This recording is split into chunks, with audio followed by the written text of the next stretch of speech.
2025 ಹಾಗೆ 2026ರ ಸೀಸನ್ RCBಗೆ ಒಂಥರ golden Era.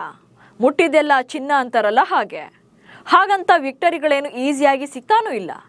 Bengaluru ಆಟಗಾರರು ಧಮಾಕೆದಾರ್ ಪರ್ಫಾರ್ಮೆನ್ಸ್ ಕೊಡ್ತಾನೆ ಗೆಲ್ತಿದ್ದಾರೆ. ಡಾಮಿನೇಟಿಂಗ್ ಮಾಡಿಕೊಂಡೇ ಮುನ್ನುಗ್ತಿದ್ದಾರೆ. ರಾಜಸ್ಥಾನ ವಿರುದ್ಧ ಪಂದ್ಯವನ್ನು ಸೋತ್ರು ಕೂಡ ದಡ್ಸೋಕೆ ಅಂಥದ್ದೊಂದು ಡೌನ್ಫಾಲ್ ಆರಂಭದಲ್ಲೇ ಆಗಿದ್ದು ಒಳ್ಳೆಯದೇ ಆಗಿದೆ. ಹೀಗಾಗಿ ಪ್ಲೇಯಿಂಗ್ 11ನಲ್ಲಿ ಚೇಂಜಸ್ ಅನ್ನ ಕಂಡಿರೋದು. ಮುಂಬೈ ವಿರುದ್ಧ ಹೊಸ ಫಾರ್ಮುಲಾವನ್ನ ಪ್ರಯೋಗ ಮಾಡಿ ಗೆದ್ದಿರುವಂತ ಬೆಂಗಳೂರು ಈಗ ಬುಧವಾರ ಲಕ್ನೋ ವಿರುದ್ಧ ಕೂಡ ಅದೇ ಫಾರ್ಮುಲಾವನ್ನ ಕಂಟಿನ್ಯೂ ಮಾಡುತ್ತಾ. ಬುಧವಾರದ ಪಂದ್ಯಕ್ಕೆ ಹೇಗಿರುತ್ತೆ ಫೈನಲ್ ಸ್ಕ್ವಾಡ್? ಕಿಂಗ್ ಕೊಹ್ಲಿ ಆಡೋದಿಲ್ವಾ? ಈ ಬಗ್ಗೆ ಹೇಳ್ತೇನೆ. ನಾನು ಶಾಂತ. ನೀವು ಸುದ್ದಿಯಾನದ ಸಬ್ಸ್ಕ್ರೈಬರ್ ಆಗೋದಕ್ಕೆ ಮರಿಬೇಡಿ. ಮುಂಬೈ ಇಂಡಿಯನ್ಸ್ ವಿರುದ್ಧ ಗೆದ್ದು ಬರ್ತಿರುವಂತ ಬೆಂಗಳೂರು ಹಾಗೆ ಗುಜರಾತ್ ವಿರುದ್ಧ ಸೋತು ಬರ್ತಿರುವಂತ ಲಕ್ನೋ ತಂಡಗಳು ಈಗ ತಮ್ಮ 5ನೇ ಪಂದ್ಯಕ್ಕಾಗಿ ಚಿನ್ನಸ್ವಾಮಿಯಲ್ಲಿ ಮುಖಾಮುಖಿ ಆಗ್ತಾರೆ. ಈ ಸೀಸನ್ನಲ್ಲಿ ಕಳೆದ 2 ಪಂದ್ಯಗಳಲ್ಲೂ ಕೂಡ ಚಿನ್ನಸ್ವಾಮಿ ಮೈದಾನದಲ್ಲಿ 400ಕ್ಕೂ ಹೆಚ್ಚು ರನ್ಗಳು ಬಂದಿದೆ. ಅಂದರೆ ಎಲ್ಲಾ ತಂಡಗಳು ಕೂಡ 200+ ರನ್ಗಳನ್ನು ಸ್ಕೋರ್ ಮಾಡಿವೆ. ಬಟ್ ಫೈನಲಿ RCB ತಂಡ 2 ಪಂದ್ಯಗಳನ್ನು ವಿನ್ ಆಗಿದೆ. ಹೀಗಾಗಿ ಈ ಮ್ಯಾಚ್ ಕೂಡ ಹೈ ಸ್ಕೋರ್ ನಿರೀಕ್ಷೆ ಮಾಡಬಹುದು. ಬಟ್ RCB ಫ್ಯಾನ್ಸ್ಗೆ ಒಂದು ಬೇಸರದ ಅಥವಾ ಕನ್ಫ್ಯೂಸಿಂಗ್ ವಿಚಾರ ಅಂದ್ರೆ ಕಿಂಗ್ ಕೊಹ್ಲಿ ಈ ಪಂದ್ಯವನ್ನ ಮಿಸ್ ಮಾಡಿಕೊಳ್ತಾರಾ ಅನ್ನೋದು. ಲಕ್ನೋ ವಿರುದ್ಧದ ಪಂದ್ಯ ಆಡಲ್ವಾ ಕಿಂಗ್ ಕೊಹ್ಲಿ? ಮುಂಬೈ ಇಂಡಿಯನ್ಸ್ ವಿರುದ್ಧದ ಪಂದ್ಯದ ಬಳಿಕ ಅಭಿಮಾನಿಗಳನ್ನ ಕಾಡ್ತಿರುವಂತಹ ಪ್ರಶ್ನೆ ಇದು. ವಾಂಖೆಡೆ ಸ್ಟೇಡಿಯಂನಲ್ಲಿ ನಡೆದ MI ವಿರುದ್ಧದ ಮ್ಯಾಚ್ ಅಲ್ಲಿ ವಿರಾಟ್ ಕೊಹ್ಲಿ ಬ್ಯಾಟಿಂಗ್ ನಲ್ಲಿ ಸಾಕಷ್ಟು ಸ್ಟ್ರಗಲ್ಸ್ ಮಾಡ್ತಿದ್ರು. 50 ರನ್ಗಳನ್ನ ಕಲೆ ಹಾಕೋಕೆ 38 ಬಾಲ್ಗಳನ್ನ ಫೇಸ್ ಮಾಡಿದ್ರು. ಹಾಗೆ ಆ ಪಂದ್ಯದಲ್ಲಿ ಫೀಲ್ಡಿಂಗ್ ಕೂಡ ಮಾಡಿರಲಿಲ್ಲ. ಪಂದ್ಯದ ವೇಳೆ ಹಿಮ್ಮಡಿ ನೋವಿಗೆ ತುತ್ತಾಗಿದ್ದಂತಹ ಕೊಹ್ಲಿ ಬೌಲಿಂಗ್ ವೇಳೆ ಕಣಕ್ಕಿಳಿದಿರಲಿಲ್ಲ. ಸೊ ಪಂದ್ಯದ ಬಳಿಕ ಈ ಬಗ್ಗೆ ಮಾತನಾಡಿದಂತ ನಾಯಕ ರಜತ್ ಪಾಟಿದಾರ್ ವಿರಾಟ್ ಕೊಹ್ಲಿ ಇಂಜುರಿ ಬಗ್ಗೆ ಅಪ್ಡೇಟ್ ನೀಡಿದ್ರು. ಗಾಯ ಏನು ತುಂಬಾ ಗಂಭೀರವಾಗಿಲ್ಲ ಅಂದಿದ್ರು. ಸೊ ಅಲ್ಲಿಗೆ ಕೊಹ್ಲಿ ಲಕ್ನೋ ವಿರುದ್ಧದ ಮ್ಯಾಚ್ ಆಡೋದು ಬಹುತೇಕ ಪಕ್ಕಾ ಇದೆ. ಒಂದ್ ವೇಳೆ ಕಂಪ್ಲೀಟ್ ಆಗಿ ರಿಕವರ್ ಆಗಿಲ್ಲ ಅಂದ್ರೆ ಬ್ಯಾಟಿಂಗ್ ಮಾತ್ರ ಮಾಡಿಸಿ ಆನಂತರ ಫೀಲ್ಡಿಂಗ್ ನಲ್ಲಿ ಬದಲಾವಣೆ ಮಾಡಿಕೊಳ್ಳುವಂತ ಚಾನ್ಸಸ್ ಇರುತ್ತೆ. ಹೀಗಾಗಿ ಬ್ಯಾಟಿಂಗ್ ಲೈನ್ಅಪ್ ನಲ್ಲಿ ಯಾವುದೇ ಚೇಂಜಸ್ ಆಗೋದಿಲ್ಲ. But what about bowling squad ಅಂದ್ರೆ ಬಹುಶಃ ವಿನ್ನಿಂಗ್ ಸ್ಕ್ವಾಡ್ನೇ ಕಂಟಿನ್ಯೂ ಮಾಡ್ತಾರೆ. ಯಾಕಂದ್ರೆ ಕಳೆದ ಪಂದ್ಯದ ಲಾಜಿಕ್ ವರ್ಕೌಟ್ ಆಗಿದೆ. ಸುಯಾಶ್ ಮತ್ತು ರಸಿಕ್ ಕಾಂಬಿನೇಷನ್ ವರ್ಕೌಟ್. ರಾಜಸ್ಥಾನ ವಿರುದ್ಧದ ಪಂದ್ಯದಲ್ಲಿ ಸೋಲು ಕಂಡಿದ್ದಂತ ಬೆಂಗಳೂರು ತಂಡ ಮುಂಬೈ ಇಂಡಿಯನ್ಸ್ ವಿರುದ್ಧದ ಪಂದ್ಯಕ್ಕೂ ಮುನ್ನ ಪ್ಲೇಯಿಂಗ್ 11ನಲ್ಲಿ 2 ಬದಲಾವಣೆಗಳನ್ನ ಮಾಡಿತ್ತು. ಆ ಬದಲಾವಣೆಯ ಫಾರ್ಮುಲಾ ಸಕ್ಸಸ್ ಕೂಡ ಆಗಿದೆ. ಅದೇನಂದ್ರೆ ರಾಜಸ್ಥಾನ ಪಂದ್ಯಕ್ಕೆ ಜೋಶ್ ಹೇಜಲ್ವುಡ್ ರನ್ನ ಕರೆತಂದು ಜೇಕಬ್ ಡಫಿಯನ್ನ ಡ್ರಾಪ್ ಮಾಡಿದ್ರು. ಆ ಮ್ಯಾಚ್ ಅಲ್ಲಿ ಹೇಜಲ್ವುಡ್ 4 ಓವರ್ಗಳನ್ನ ಬೌಲಿಂಗ್ ಮಾಡಿ 44 ರನ್ಗಳನ್ನ ನೀಡಿ 2 ವಿಕೆಟ್ಗಳನ್ನ ತಗೊಂಡಿದ್ರು. ಆದರೆ ಮುಂಬೈ ವಿರುದ್ಧದ ಮ್ಯಾಚ್ಗೆ ಮತ್ತೆ ಜೋಶ್ ಹೇಜಲ್ವುಡ್ ರನ್ನ ಕೈಬಿಟ್ಟು ಮತ್ತೆ ಜೇಕಬ್ ಡಫಿಯನ್ನ ಒಳಗೆ ತಗೊಂಡಿದ್ರು. ಈ ಮ್ಯಾಚ್ ಅಲ್ಲಿ ಡಫಿ ಅಂತೂ ಎದ್ವಾ ಹೊಡೆಸ್ಕೊಳ್ತಾರೆ. 14.50 ಎಕಾನಮಿಯಲ್ಲಿ 58 ರನ್ಗಳನ್ನ ಕೊಡ್ತಾರೆ. ಜೊತೆಗೆ 1 ವಿಕೆಟ್ ಕೂಡ ತಗೊಳ್ತಾರೆ. ಆದರೆ ಡಫಿ ಮೊದಲ 2 ಪಂದ್ಯಗಳಲ್ಲಿ ಓಪನರ್ಗಳನ್ನ ಪೆವಿನಿಯಲ್ ಗಟ್ಟಿದ್ರು. ಸೊ ಡಫಿ ಮೇಲೆ ಮತ್ತಿಗೆ ನಂಬಿಕೆಯನ್ನ ಇಡಬಹುದು. ಹಾಗೆ RCB ಮಾಡಿದಂತ ಅತಿ ದೊಡ್ಡ ಬದಲಾವಣೆ ಇನ್ನೊಂದು ಅಂದ್ರೆ ಅಭಿನಂದನ್ ಸಿಂಗ್ ರನ್ನ ಪ್ಲೇಯಿಂಗ್ 11ನಿಂದ ಹೊರಗಿಟ್ಟಿದ್ದು. ಮೊದಲ 3 ಪಂದ್ಯಗಳಲ್ಲಿ ತುಂಬಾನೇ ಎಕ್ಸ್ಪೆನ್ಸಿವ್ ಆಗಿದ್ದಂತ ಅಭಿನಂದನ್ ಸಿಂಗ್ ರನ್ನ ಹೊರಗಿಟ್ಟು ಸುಯಾಶ್ ಶರ್ಮಾರನ್ನ ಒಳಗೆ ತರ್ತಾರೆ. ಹಾಗೆ ರಸಿಕ್ ಸಲಾಮ್ದಾರನ್ನ ಇಂಪ್ಯಾಕ್ಟ್ ಪ್ಲೇಯರ್ ಆಗಿ ಬಳಸ್ಕೊಳ್ತಾರೆ.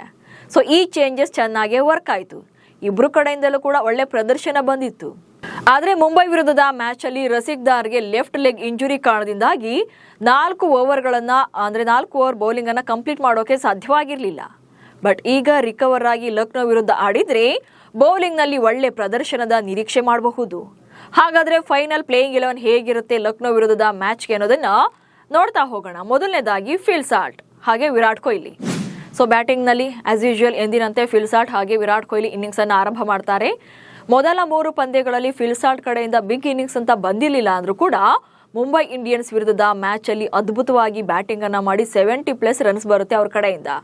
ಅದು ಅಲ್ಲದೆ ಕೊಹ್ಲಿ ಹಾಗೆ ಸಾಲ್ಟ್ ಕಡೆಯಿಂದ 100+ ರನ್ಗಳ ಜೊತೆಯಾಟ ಬರುತ್ತೆ. ಹೀಗಾಗಿ ಆ ಮ್ಯಾಚ್ ಅಲ್ಲಿ ಬೆಂಗಳೂರು ತಂಡ ಅದ್ಭುತವಾಗಿ ಬ್ಯಾಟಿಂಗ್ ಅನ್ನ ಮಾಡಿ ನಂತರ 240 ರನ್ಗಳನ್ನ ಕಲೆ ಹಾಕೋಕೆ ಸಾಧ್ಯವಾಗಿದೆ ಇವರಿಬ್ಬರ ಪಾರ್ಟ್ನರ್ಶಿಪ್ ನಿಂದಾಗಿ.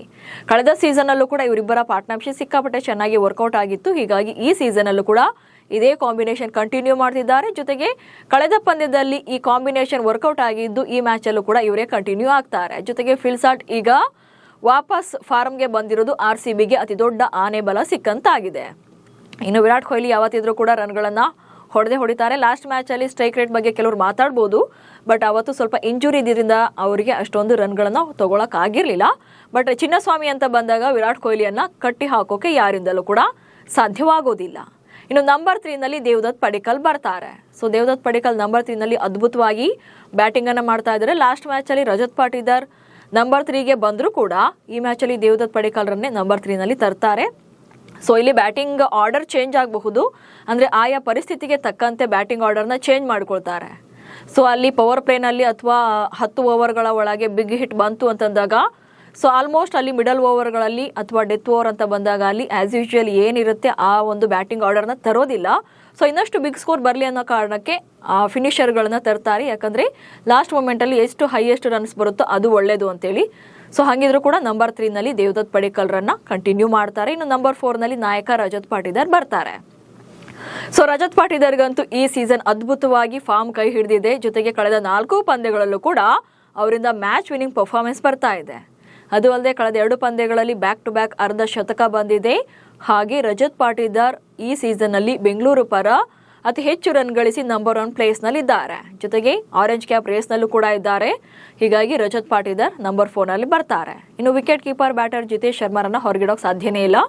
ಸೊ ಅವ್ರ ಕಡೆಯಿಂದ ಬ್ಯಾಟಿಂಗ್ನಲ್ಲಿ ಈ ಸಲ ರನ್ಸ್ ಬಂದಿಲ್ಲ, ಬಟ್ ವಿಕೆಟ್ ಕೀಪಿಂಗ್ನಲ್ಲಿ ಎಫೆಕ್ಟಿವ್ ಆಗಿ ಕೀಪಿಂಗನ್ನು ಮಾಡ್ತಾ ಇದ್ದು ಜಿತೇಶ್ ಶರ್ಮಾ ಕಂಟಿನ್ಯೂ ಆಗ್ತಾರೆ. ಇನ್ನು ನಮ್ಮ death over specialist Tim David ಹಾಗೆ ಕಂಟಿನ್ಯೂ ಆಗ್ತಾರೆ. ಸೊ ಟಿಮ್ ಡೇವಿಡ್ ಒಂದು ರೀತಿಯಾಗಿ ಬ್ಯಾಟಿಂಗ್ ಮಾಡೋದನ್ನು ನೋಡೋದೇ ಚಂದ. ಅವರು ಕೂಡ ಬಿಗ್ ಹಿಟ್ಗಳಲ್ಲೇ ಬೇಗ ರನ್ಗಳ ಸ್ಕೋರನ್ನು ಜಾಸ್ತಿ ಮಾಡುವಂಥ ಅವರಲ್ಲಿ ಸಾಮರ್ಥ್ಯ ಇದೆ. ಸೊ ಹಂಗಾಗಿ ಟಿಮ್ ಡೇವಿಡ್ ಕಂಟಿನ್ಯೂ ಆಗ್ತಾರೆ. ಇನ್ನು ರೊಮಾರಿಯೋ ಶೆಫರ್ಡ್ ಆಸ್ ಯೂಶುವಲ್ ಆಲ್ರೌಂಡರ್ ಆಗಿ ಬರ್ತಾರೆ. ಬಟ್ ರೊಮಾರಿಯೋ ಶೆಫರ್ಡ್ ಕಡೆಯಿಂದ ಏನಂದರೆ ಬ್ಯಾಟಿಂಗ್ನಿಂದ ಉತ್ತಮವಾದಂಥ ರನ್ಗಳನ್ನು ನಿರೀಕ್ಷೆ ಮಾಡಬಹುದು, ಬಟ್ ಬೌಲಿಂಗ್ನಲ್ಲಿ ತುಂಬಾ ಎಕ್ಸ್ಪೆನ್ಸಿವ್ ಆಗ್ತಿರೋದು ಒಂದು ರೀತಿ ಅಲಾರಾಮ್ ಇದ್ದಂಗೆ ಇದೆ. ಸೊ ಹಂಗಾಗಿ ರೊಮಾರಿಯೋ ಶೆಫರ್ಡ್ ಬೌಲಿಂಗ್ನಲ್ಲಿ ಸ್ವಲ್ಪ ಇಂಪ್ರೂವ್ಮೆಂಟ್ ಬಂತು ಅಂದರೆ ನಿಜಕ್ಕೂ ಕೂಡ RCBಗೆ ರೊಮಾರಿಯೋ ಒಂದು ದೊಡ್ಡ ವೆಪನ್ ಆಗ್ತಾರೆ. ಹೀಗಾಗಿ ರೊಮಾರಿಯೋ ಸ್ವಲ್ಪ ಬೌಲಿಂಗ್ ಕಡೆ ವರ್ಕೌಟ್ ಮಾಡಬೇಕಾಗುತ್ತೆ. ಇನ್ನು ಕೃಣಾಲ್ ಪಾಂಡ್ಯ ಬಿಡಿ, ಈ ಸೀಸನಲ್ಲಿ ಬರೀ ಬೌನ್ಸರ್ಗಳಿಂದಲೇ ಎಲ್ಲರಿಗೂ ಕೂಡ ಸೌಂಡ್ ಮಾಡ್ತಿದ್ದಾರೆ.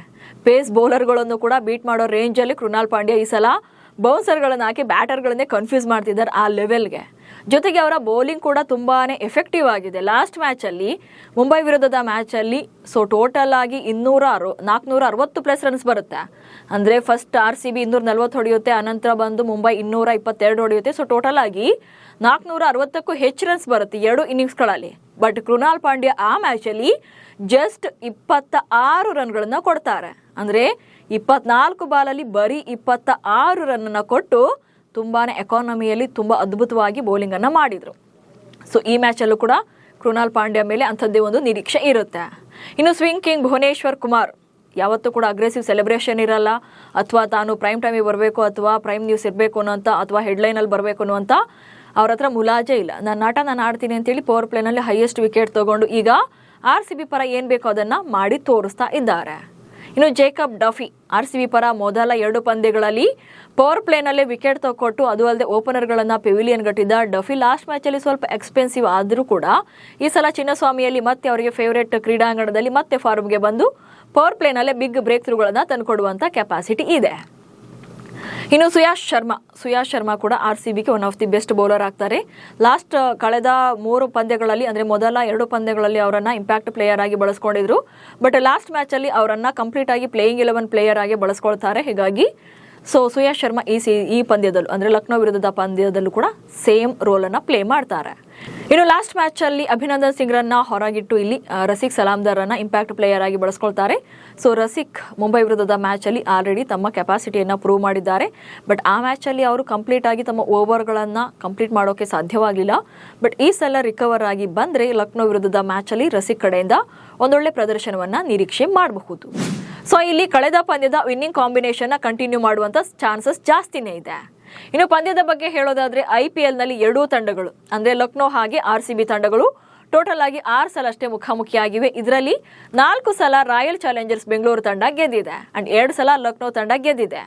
ಈ ಸಲ ಬೆಂಗಳೂರು ಮತ್ತೊಂದು ಮ್ಯಾಚನ್ನು ಗೆದ್ದು ಮತ್ತೆ ಡಾಮಿನೇಟ್ ಮಾಡೋಕೆ ಕಾಯ್ತಾ ಇದೆ. ಸೊ ನಿಮ್ಮ ಪ್ರಕಾರ LSG ಬೇಟೆಯ ಪ್ಲೇಯಿಂಗ್ 11 ಹೇಗಿರಬೇಕು? ಏನಾದರೂ ಚೇಂಜಸ್ ಆಗಬೇಕಾ? ಸೊ ಈ ಪಂದ್ಯದಲ್ಲಿ RCB ಕಡೆಯಿಂದ ಮತ್ತೊಂದು ಬಿಗ್ ಸ್ಕೋರ್ ಅನ್ನ ನಿರೀಕ್ಷೆ ಮಾಡಬಹುದಾ ಅನ್ನೋದನ್ನ ಕಮೆಂಟ್ಸ್ ಮೂಲಕ ತಿಳಿಸಿ. ಹಾಗೆ ಸುದ್ದಿಯನ್ನು ಫಾಲೋ ಮಾಡಿ. ನಮಸ್ಕಾರ.